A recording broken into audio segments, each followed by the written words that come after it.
ভরা শ্রাবণে একটানা বৃষ্টির পর কয়েকদিন বিরতি ছিল বারিধারার। তবে তাতে জল জলচরার ছবিটা বিন্দুমাত্র পাল্টায়নি। কোথাও জলের নিচে সেতু, কোথাও বৃষ্টির জেরে গঙ্গা ভাঙনের চোখ রাঙানি। জলে নাজেহাল উত্তর থেকে দক্ষিণবঙ্গ। ফের বক্সা পাহাড়ে ধস, গ্রামেই আটকে কয়েক হাজার বাসিন্দা। গত কয়েকদিনের বৃষ্টিতে ধস নামে বক্সা ফোর্ট যাওয়ার রাস্তায় প্রায় 15 মিটার সড়ক ধসে গিয়েছে। সমতলের সঙ্গে বক্সা ফোর্ট, টাসিগাঁও, লেপচাখা, লালবাংলো, চুনাভাটি সহ অন্যান্য পাহাড়ি গ্রামের যোগাযোগ বন্ধ।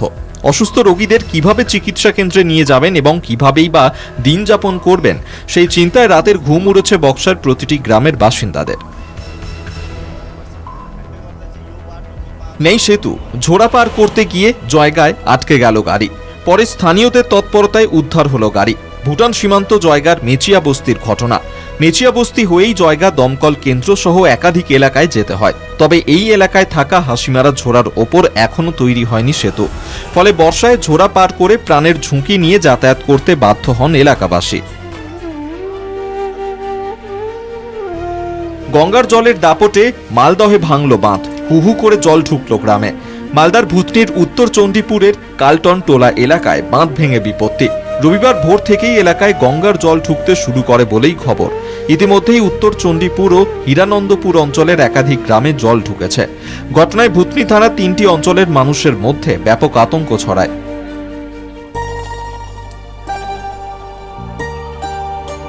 এদিন সেচ দপ্তরের আধিকারিকদের সঙ্গে ভাঙন পরিস্থিতি পরিদর্শন করতে যান। পরিদর্শনে গিয়ে মহানন্দা টোলায় দুর্গতদের বিক্ষোভের মুখে পড়ে মেজাজ হারালেন রতুয়া তৃণমূল বিধায়ক সমর মুখার্জি। তিনি পুলিশ দেখিয়ে বিক্ষোভকারীদের গ্রেফতার করার হুঁশিয়ারি দেন। সেচ দপ্তরের আধিকারিকরা বিধায়ককে শান্ত করে পরিস্থিতি নিয়ন্ত্রণে আনেন বলেই জানা গেছে। বাঁকুড়া সোনামুখীর বড়চাত্রা গ্রাম ও নিমতলার মাঝখান দিয়ে বইছে শালী নদী। এলাকার 20 থেকে 25টি গ্রামের মানুষ পারাপারের জন্য দীর্ঘদিন ধরে নদীর ওপর কংক্রিটের সেতুর দাবি জানাচ্ছেন। দাবি পূরণ না হওয়ায় শালী নদীর ওপর গ্রামবাসীরাই একটি অস্থায়ী কাঁচা রাস্তা তৈরি করেছিল। শালী নদীর বন্যায় সেই রাস্তা জলের নিচে। স্থানীয়দের অভিযোগ, ঝুঁকি নিয়ে পারাপার করতে গিয়ে বড় দুর্ঘটনা হচ্ছে একাধিকবার। কংক্রিটের সেতুর দাবি জানাচ্ছেন তারা।